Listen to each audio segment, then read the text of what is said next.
સાહેબ, ભરૂચ લોકસભાની સીટને લઈને આમ આદમી પાર્ટીના ધારાસભ્ય ચેતર વસાવાએ દાવો કર્યો છે કે ભરૂચ લોકસભા સીટ પર આ વખતે રાહુલ ગાંધી કે નરેન્દ્ર મોદી આવે તો પણ એ જીતશે. લઈને શું કહેશો એ બાબતે?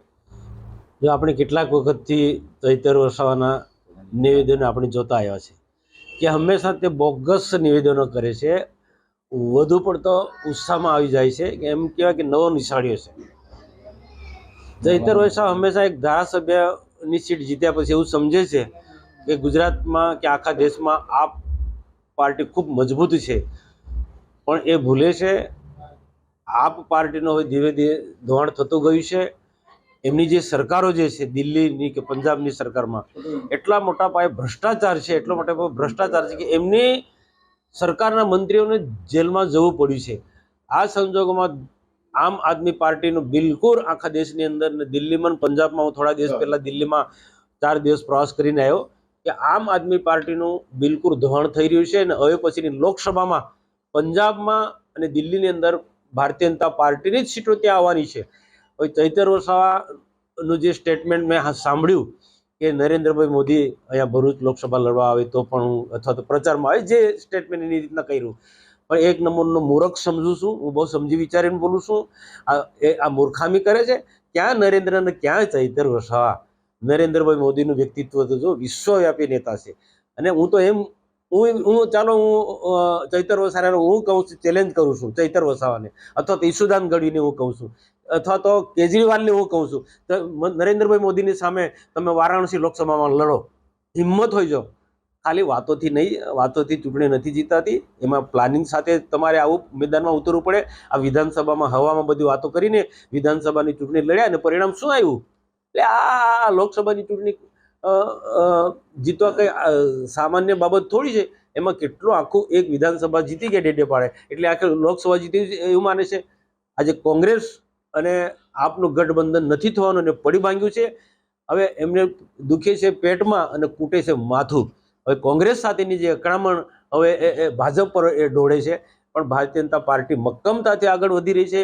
ગુજરાતની 26 લોકસભા ભારતીય જનતા પાર્ટી જીતવાની છે. એમાં ભરૂચ 5 લાખ મતથી જીતવાની છે. એ હું સંપૂર્ણ આત્મવિશ્વાસ સાથે કહું છું, કારણ કે અમે એ પ્રકારના પ્રજાના કામો કર્યા છે. અમારું એટલું સંગઠન મજબૂત છે. અમારા પ્રદેશ અધ્યક્ષ CR પાટીલ સાહેબ રાત દિવસ સંગઠન પર એટલી મહેનત કરી રહ્યા છે, એમને એટલું કંટ્રોલ કર્યો છે કે આજે એ જે કહે છે, ગયા વખતે કે આટલી વિધાનસભાની સીટો લાવીશું, એ લાવ્યા. આ વખતે લોકસભામાં ગયા વખતની જેમ કે ગયા વખત 26 લોકસભા આવી, હવે આ વખત પણ અમે 26 લોકસભા જીતવાના છે, પણ 5 લાખના મતથી બધી જ લોકસભા જીતવાના જે દાવો કર્યો છે એમને એમ નથી. ચૈતર વસાવાને જેમ ફેક નથી કરતા, ઈશુદાન ગઢવી જેમ ફેક નથી કરતા. કરેલા કામોના આધારે, સંગઠનના તાકાતના આધારે અમારા નેતાઓ બોલે છે. ખાસ કરીને બીજું કે અત્યારે જે ભરૂચ લોકસભાને લઈને કોંગ્રેસના નેતાએ પણ ચેતર વસાવાની સામે પત્ર લખ્યો છે અને કીધું છે કે એમનો બહુ જનાધાર માત્ર થોડો ડેડિયાપાડા સાગબારા પૂરતો છે. તો ઇન્ડિયા ગઠબંધનને લઈને કોંગ્રેસ ને આમ આદમી પાર્ટીનું ગઠબંધન કેવું દેખાય છે તમને? અને સીધો આક્ષેપ કર્યો છે કે કોંગ્રેસમાંથી ભરૂચમાંથી કોઈ બી શબ્દ ઉભો રાખવો, નહીં તો કેટલાય કોંગ્રેસના નેતાઓ રાજીનામા બી આપી શકે. એ હવે આપ અને કોંગ્રેસના ગઠબંધનનો વિષય છે. એમ તો સેન્ટ્રલ નેતૃત્વએ કીધું કે અમે ગઠબંધન કરીશું, સીટોની સમજૂતી કરીશું. અત્યારથી જ બાળક જન્મે એના પહેલા નામકરણ કરવાના કારણે આ સ્થિતિનું નિર્માણ થયું છે. સૌથી પહેલા જો ભૂલ કરી હોય તો આમ આદમી પાર્ટીના લોકોએ કોંગ્રેસને વિશ્વાસમાં લીધા વગર ચૈતર વસાવાને ઉમેદવાર તરીકે પ્રોજેક્ટ કરી દીધા. એના કારણે કોંગ્રેસ આજે સખત નારાજ છે.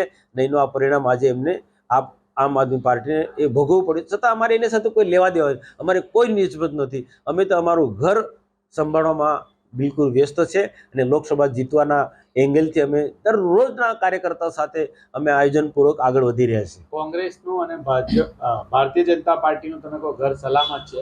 આમ આદમી પાર્ટી અને કોંગ્રેસનું ગઠબંધનનું ઘર કેવું છે? આખા દેશની અંદર કે આખા ગુજરાતની અંદર કોંગ્રેસ તો સાવ તૂટી ગઈ છે અને આમ આદમી પાર્ટી એક દિલ્હી અને પંજાબની સરકાર બનવાના કારણે આખું દેશ જીતી ગયા એ વેમ સાથે ચાલે છે. પણ આ ગુજરાત છે, ગુજરાતમાં ક્યારે પણ આમ આદમી પાર્ટી ફાવવાની નથી. ભૂતકાળમાં પ્રાદેશિક પક્ષોની કેવી સ્થિતિ થઈ છે અને આજે કોંગ્રેસ આખા દેશની અંદર સાવ એનો નેતૃત્વ એમને યોગ્ય મળી નથી શકતું. આજે લોકસભાની અંદર કોંગ્રેસ પાસે વિરોધ પક્ષની સભ્ય સંખ્યા નથી, તો આવનારા દિવસોમાં વધારે ખરાબ સ્થિતિ કોંગ્રેસની થવાની છે. અને આમ આદમી પાર્ટી તમે જોજો લોકસભાની અંદર 26 ઉમેદવાર રાખવાની વાત કરે છે, 26 એના લોકસભાના ઉમેદવાર ડિપોઝિટ ના ગુમાવે તો તમે મને પ્રશ્ન કરજો જે તે સમયે.